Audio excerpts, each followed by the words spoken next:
Hi dear children, welcome to today's class. Today we are going to discuss integration by partial fractions. Integration by partial fractions. So, what do you mean by a rational function? First, what is a rational function? Okay, rational function is actually the ratio of two polynomials. Rational function means the ratio of two polynomials. Suppose you have p of x and q of x, then this p of x divided by q of x, that is a rational function. The ratio of two polynomials, that is a rational function. Okay, in the case of rational functions, we can apply this integration by partial fraction. But there is one condition.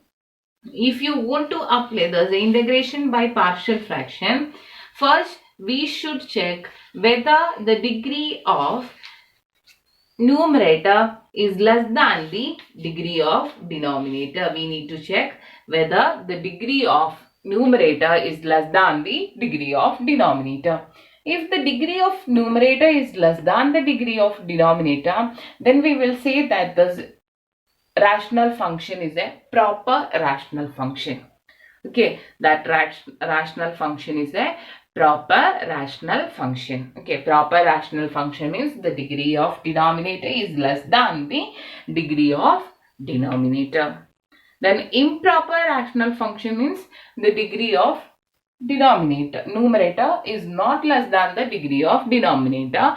Then that case we will say it as improper rational function. Suppose you have improper rational function and you need to apply partial fraction method. Okay, you need to apply partial fraction method. First step, you need to make it as a proper rational function by using polynomial division. Okay, you need to do this p of x divided by q of x. You need to do that division, p of x divided by q of x. Then after that, we can write this p of x divided by q of x as quotient into, okay, quotient plus remainder divided by divisor. Okay, quotient plus remainder divided by divisor. Okay, that form we can write a divisor, that is our q of x.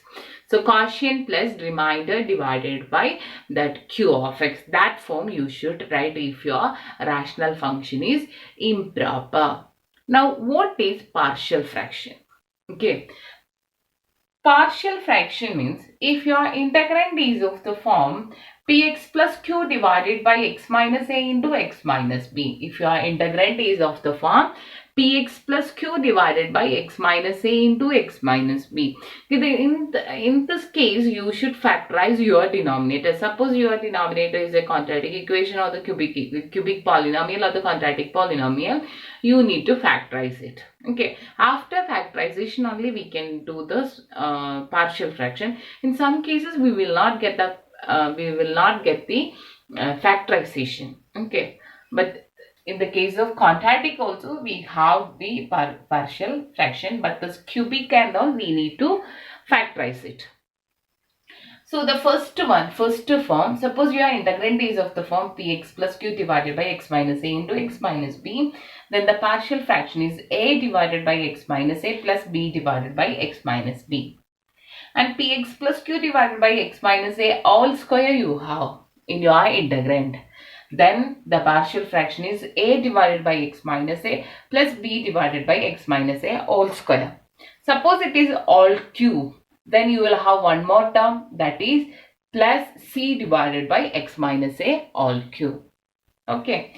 Now the third one is px square plus qx plus r divided by x minus a into x minus b into x minus c. That means actually this is the extension of the first one. In denominator we have three linear factors.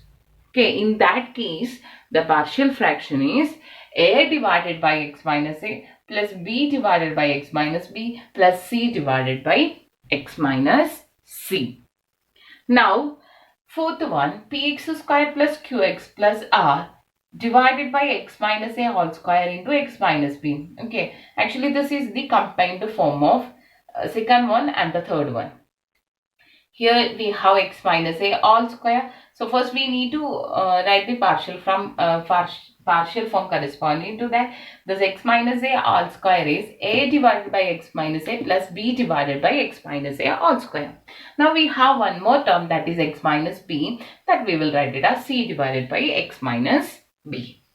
Now fifth one, that is px square plus qx plus r divided by x minus a into x square plus bx plus c. So in denominator we have one quadratic polynomial. Okay, that polynomial we can't factorize. If you can factorize your quadratic polynomial, you should factorize it. Okay, if you can't, you can apply this fifth one, that is a divided by x minus a. The second, the term in denominator, that is a quadratic polynomial. So if you have quadratic polynomial in denominator, then you should write bx plus c. Okay, bx plus c divided by x square plus bx plus c. Okay, capital Bx plus c divided by x square plus bx plus c. Okay, these are the some forms of partial fraction, and we will write our integrand in these forms, and we will take the LCM and compare the like terms, and we will find out the values of this unknown a, b. Okay, in this case we need to find out c, in this case also we need to find out c. Okay, after that we can simplify integrand by using this partial fraction form. This is the very important concept in this integral. But before going to partial fraction, you should ensure that the numerator degree is less than the denominator degree. You should ensure that the numerator degree is less than the denominator degree. Okay, just check here. Here the degree is 1, and if you open this all brackets, the degree is 2. Okay, x square term you will have. So 1 is less than 2. And here 1, and if you expand it by using a minus b all square, you will get x square. So 1 is less than 2. And here you open all these brackets, you will get x cube term, and here the degree is x square. 2 is less than 3. Then all these cases, the degree of the numerator is less than the degree of denominator. Then only you can apply partial fraction. Suppose the degree of numerator is not less than the degree of denominator, then you should do polynomial division. After polynomial division, you can write it as quotient plus remainder divided by that denominator. Quotient plus remainder divided by denominator. Then you will get your in your rational function the numerator degree less than the denominator degree. After that, you can apply the partial fraction method.